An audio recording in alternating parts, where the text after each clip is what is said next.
మేమెప్పుడూ ఇంట్లో చేసుకునే chicken curry recipe ఈరోజు మీకు చూపిస్తాను రండి. టేస్ట్ అయితే అదిరిపోద్ది. ఫస్ట్ అయితే కొంచెం ఆయిల్ వేసుకోండి. ఇందులో బిర్యానీ స్పైసెస్ అన్ని వేసేయండి.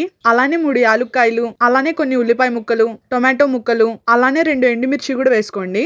వీటన్నిటిని అయితే ఆయిల్లో బాగా వేపుకొని ఒక మిక్సర్ గ్రైండర్లోకి అయితే తీసుకొని గ్రైండ్ చేసుకొని పక్కన పెట్టుకోండి. ఇప్పుడు అదే పాన్ లో బారుగా కట్ చేసుకున్న ఉల్లిపాయలు వేసుకొని ఉల్లిపాయలు మెత్తబడి బ్రౌన్ కలర్ గా వచ్చేంత వరకు వేపుకోండి. ఇప్పుడైతే కడిగి పెట్టుకున్న చికెన్ ఇందులో వేసేసుకుందాము.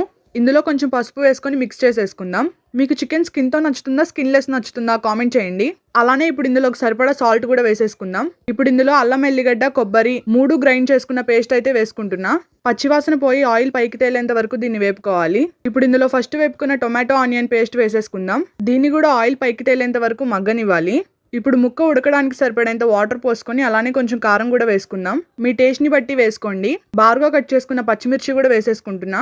లాస్ట్ గా అయితే పొడి మసాలా వేసుకున్నా. ఇదైతే ఇంట్లో ప్రిపేర్ చేసింది. ఇంకా కర్రీ అయిపోయినట్టే. మీ దగ్గర కొత్తిమీర ఉంటే వేసుకోండి, నా దగ్గర లేదు సో స్కిప్ చేశాను. టేస్ట్ అయితే మామూలుగా